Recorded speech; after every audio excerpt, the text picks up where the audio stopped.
आज देश खोखले भाषण नहीं सुनना चाहता, देश जवाब चाहता है, तसल्ली चाहता है कि सच उससे छिपाया नहीं जाएगा। देश जानना चाहता है कि उस दिन अप्रैल 22, 2025 को क्या हुआ और क्यों हुआ। आप तो खुद अपनी पीठ थपथपाने में लगे रहते हैं। सेना, देश, संसद से सच छुपाते हैं। ऑपरेशन सिंदूर जब शुरू हुआ, हम सब ने समर्थन किया, सब एकजुट होकर खड़े हो गए इस देश के लिए। दोबारा होगा, दोबारा खड़े हो जाएंगे। अगर हमारे देश पे हमला होता है तो यहाँ इस सदन में किसी भी पार्टी का हो, कोई भी हो, सब आपका समर्थन करेंगे। और हमें अपनी सेना पर गर्व है कि उन्होंने इस बार भी दृढ़ता से लड़ाई लड़ी, धैर्य से लड़ाई लड़ी, वीरता से लड़ाई लड़ी। लेकिन इस ऑपरेशन का सिंदूर का क्रेडिट, उसका श्रेय तो हमारे प्रधानमंत्री जी चाहते हैं। सही भी है, ठीक है, सही है, श्रेय ले, श्रेय ले। ओलंपिक्स में हमारा मेडल आता है, उसका भी श्रेय लेते हैं, ले। लेकिन सिर्फ श्रेय लेने से नहीं होता नेतृत्व, जिम्मेदारी भी लेनी पड़ती है।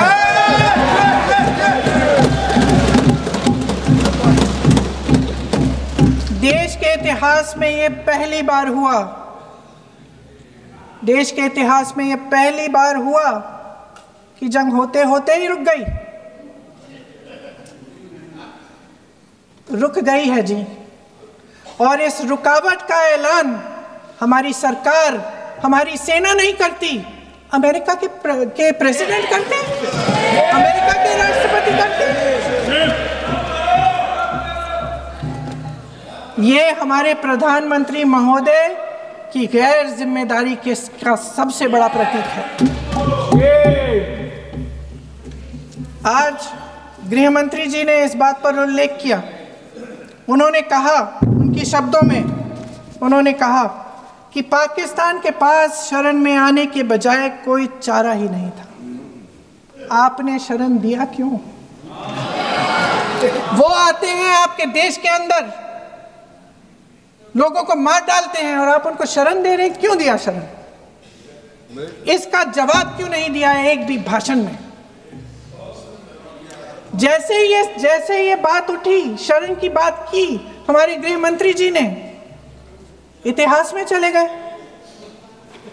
नेहरू ने क्या किया, इंदिरा गांधी ने क्या किया, यहां तक कि मेरी मां के आंसुओं तक चले गए। लेकिन इस सवाल का जवाब नहीं दिया कि ये सीज फायर हुआ क्यों, ये जंग रुका क्यों, और तब क्यों रुका जब दुश्मन के पास कोई चारा नहीं था हमारे श्रेय में आने के बजाय। अगर हम ऑपरेशन सिंदूर की बात करें तो ये सिर्फ टेरर लॉन्च पैड्स को ध्वस्त नहीं किया, ये पूरी की पूरी तरीके से पाकिस्तान के हौसले को ध्वस्त कर दिया है। लेकिन एक आश्चर्य की बात है मैम, और आश्चर्य की बात यह है कि हमारे दुश्मन देश में एक युवा नेता है और एक युवा नेता हमारे विपक्ष में है। दुश्मन देश का सदन अलग है, हमारे देश का सदन अलग है, वहां के नेता अलग है, यहाँ के नेता अलग है, पर इनका सवाल एक ही है। विपक्ष का सवाल और दुश्मन देश के नेता का सवाल एक कैसे हो सकता है? मैं विपक्ष के साथियों को चुनौती देती हूँ कि अपनी राजनीति से ऊपर उठ करके कभी राष्ट्र हित की सोचनी चाहिए। अगर सरहद पर सेना लड़ रही होती है तो उनसे सवाल नहीं पूछे जाते, उनको सलामी दी जाती है। अगर विपक्ष की बात सुबह से सुने जा रहे हैं और उनकी बात को ध्यान से सुने तो वो बार बार कह रहे हैं कि सरकार ने सरेंडर कर दिया, सरकार ने सरेंडर कर दिया। सरेंडर से इनका विशेष लगाव इसीलिए भी है क्योंकि इतिहास गवाह है इन्होंने कितने बार विश्व के सामने भारत का सर झुका दिया है। 1962 में 14,500 वर्ग मील जमीन पर कब्जा कर लिया था। अमेरिका के तब के राष्ट्रपति ने कहा था कि भारत हमसे भीख मांगते हुए आया था।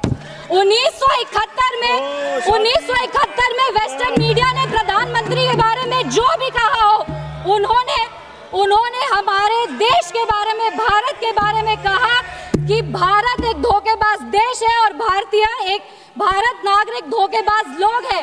ये था भारत का इमेज आपके शासनकाल में। 1985 में CIA के क्लासिफाइड रिपोर्ट्स है कि विदेशी तंत्र भारत की सरकार को चलाती थी। इनसे जवाब मांगिए। 2001 विश्व के सबसे बड़े लोकतंत्र के सबसे बड़े मंदिर पर हमला हुआ और ये लोग चुप बैठे रह गए।